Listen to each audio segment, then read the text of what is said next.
Hello guys and gals, me Mudahar, and boy oh boy, YouTube's thinking of the old NFT stuff, and I kind of wanted to sit down and sort of relax. 2022's just begun, basically. We're like a month into it, alright, and everyone's got their sort of game plan for the future. Now, I know everyone's been here to the old Web3, NFT, crypto, in the massive world of the future beyond us. Now, I made a lot of videos critical of like things like NFT stuff, but in the last week, I saw Twitter implement NFT profile pictures. So if you have like one of those like apes, okay, you can just prove that you own the ape on your NFT profile picture. You look like a little hexagon. All right, it is what it is. Everyone's already been ratioed for that shit. Anyways, I want to move on to something more pressing, something that belongs on this platform.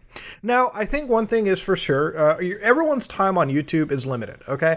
We all have an ending, all right? And as, YouTubers die off, there's always new YouTubers that come in. Something that I like to really aim for, and I like to work behind the scenes specifically more on, is trying to make this platform the best that I can, okay? YouTube's sort of a place that's given me a lot. It's given me an amazing community. It's allowed me to connect with some of you all beautiful people out there. But sometimes when I sign on to see some 2022 priorities, I can't help but laugh at the current landscape that's beyond me.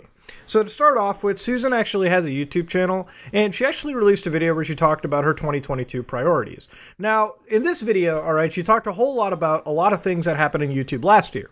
Like, for instance, removing the dislikes. Now, Susan says that she removed the dislikes for a lot of reasons. YouTube actually removed this, primarily because dislikes weren't exactly a good metric for videos to watch, which I highly disagree. Every time you clicked on a tutorial video like, hey guys, how to download GTA 5 on Granny's Pacemaker, most people would know that it's BS, but usually the most people who weren't technologically savvy clicked on the video, they looked at the dislikes, and they were like, whoa, that's not a good video, back away.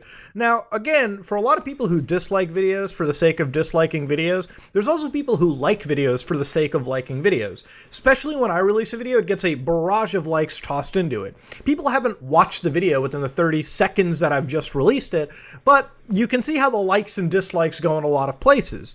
And really, while a lot of people can see dislikes in their studio for back-end purposes, I don't know how that really assists in mental health. A lot of people can still be dislike attacked. They can still look in their YouTube studio and freak out in that capacity.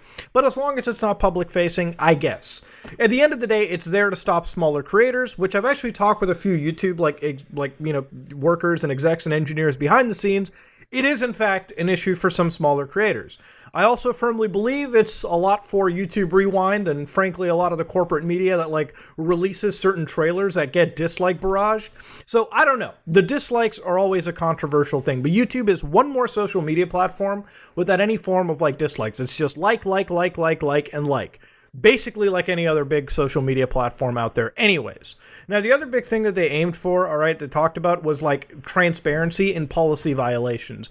And this is something that I find really hold near and dear to me. As somebody that likes making content on this platform, edgier content is tough to make. Tomorrow, I'm releasing a video about the Mandela Catalog, which is a 50-minute video. I know that because of YouTube's terms of services, I have to remove some portions of that video or heavily censor them. It's not that I want to censor them, it's because the policy violations can be very vague. Sometimes YouTube will say, yeah, you can talk about edgier stuff, but then sometimes when you release the video, a month into it, maybe a week into it, maybe even a day, it could be age restricted and absolutely blacklisted from the search rankings. I don't care so much about demonetizations, not the end of the world for me. What I am worried about is the actual video showing up for people to watch. And not only are the age restrictions, that's the best case scenario. You tend to have issues where, hey, maybe the video might get struck down, and then trying to communicate with YouTube is always an entire hassle. So Susan basically said that, hey, at the end of the day, they're trying to enhance this, they're trying to get to us, they're trying to give us exact pinpoint timestamps to when we mess up, which by the way, they have been doing. On our podcast episode, we had one that got completely demonetized because there were a couple words being said. YouTube straight up told us what the word were, straight up gave us a timestamp. So in that regard, things are kind of getting better. It used to be, hey, your video got struck down. Your video got hit with the big ban hammer. Your video got age restricted. Oh, why did it? Fuck if I know. I don't care. But then the other thing that I feel got this video sort of in hot water was the entirety of NFTs. So YouTube is basically finding a way to promote more like ways for creators to make money and stuff. And one of them was NFTs. So if you look at their actual video over here, like Susan's video that's uploaded on her channel, she shows like NFTs are one branch. Now, YouTube has no definitive answer on how it's going to implement NFTs, but the moment I see a fucking ape image back behind the F there, I can only imagine I'm about to get fucked in some capacity. Now, to understand, NFTs have gotten a really, really bad rap. And it's gotten a bad rap for the same reason crypto's gotten a bad rap. A lot of scams have been happening in like the shortest amount of time. I've covered them on my channel. I've talked about them. But when it comes to NFT stuff, you've probably always been noticing the profile pictures that have been showing up. People buying CryptoPunks, shitty art, monkey art, whatever you want to call it, and just posting it up as a profile picture. Everyone's been right-clicking it and saving it as, and it's just a giant meme. Now, on a personal level, I don't think NFTs are a technology that are so bad, okay? At the end of the day, you're always going to have a piece of technology like digital ownership, which is what an NFT could let you do. I think it'd be awesome for buying games and software digitally. Instead of it getting like tied to a server on the internet, it would be awesome if I could have like a digital license that existed in a decentralized place. I think NFTs are kind of cool for that. How they'll be implemented, I don't know. Will they be implemented? I don't know. But the current state of NFTs right now are incredibly laughable, and they really put a sour taste of cock in people's mouths. So when YouTube starts to explore into it, it tells me that this shit is an inevitability. Okay, listen, I'm not joking with you. The Charlie bit me finger meme, it's like, Charlie bit my finger. That sold as an NFT, and I'm not going to joke about it. Last I checked, that sold for $761,000, okay? Yeah, from what it seems like, they sold the NFT, and apparently the actual brothers who were in the video are deciding to pay for their university loans with that NFT. So not all is bad in that regards. I mean, clearly something positive happened. Somebody bought a receipt on the internet and definitely paid for college tuition. I will say it's a pretty smart move out there. Now, that said, though, for YouTubers to sit around and like think of ways to monetize, obviously celebrities are jumping into this too. I've seen so many NFT projects start up out of nowhere, but I can only imagine YouTube's idea of like an NFT is going to be in some way, will YouTube allow us to like mint NFTs and sell them to our user base? Like, I can only imagine.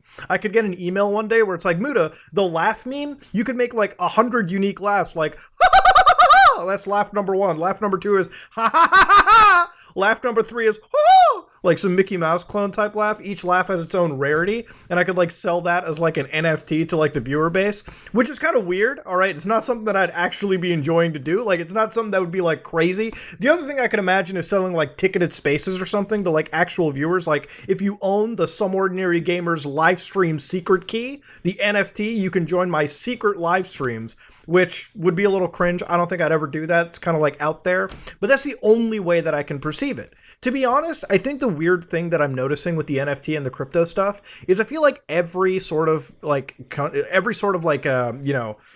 company, like Twitter, like YouTube, like Facebook, wants to implement some capacity of like owning an NFT like store.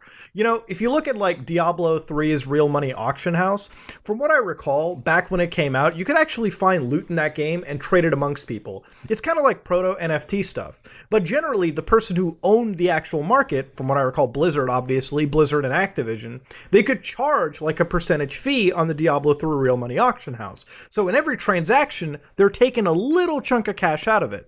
And I think YouTube and like all these services want to kind of do the same thing. Opening an NFT store, which would allow me to sell a laugh for like $1,000 to somebody, could potentially open up YouTube to taking like 5%, maybe 10% of that entire thing, 15%. Really, it's the house's choice on siphoning each NFT transaction. Now, the way that I see this is currently in the world of microtransactions that we have, it's just another additional revenue stream for a lot of these services to have. So I'm kind of wondering how much usability these NFTs will provide, and also what the actual end goal is, whether it's to like substantially increase the profit margins over for YouTube over a digital asset. That's generally the one thing that I can imagine. And so far, YouTube exploring this kind of has us a little bit worrisome. But that's not to say everything is all negative. I think honestly, given everything that I saw, the NFT was the only thing that was like very questionable on YouTube's end. But in general, YouTube's policy decisions has been actually good to hear. Like, it's actually good to hear that they give a shit about telling us what went wrong with the video or what we can do better. Literally, Totally Not Mark, who was like a big, creator who actually had his entire channel deadlocked by the Japanese, actually had YouTube jump in and reverse the situation around for him, where now he can actually upload and release that content obviously excluding himself from Japanese territories because their copyright laws are fucking archaic. So in a lot of ways, I think YouTube has been doing a lot of good, but generally the NFT stuff is a little bit questionable, and I can only imagine what they want to go for, which is why when it comes to this video, I think the most strongest thing that I want to ask is like, what do you guys think is the logical use case scenario for YouTube releasing NFTs? Is it just going to be a way for them to like release minted NFTs for like big videos? Like imagine if Mr. Beast releases another Squid Game type video. Is it going to be like the first 100 people that watch it get a minted NFT, which they can then sell around on the YouTube blockchain to other creators so they can have? Will these NFTs provide you access to special emotes on live streams, which is what YouTube's been pushing? Is this just another way for YouTube to find a revenue stream? I don't know. There's a lot going on to think about, and honestly, I've been racking my head around it ever since the announcement yesterday. So let me know what you think about it in the comments section below. This is me, Mutahar, and I'm going to get back to the Mandela catalog video. Let's hope that it turns out to be another banger. I am out.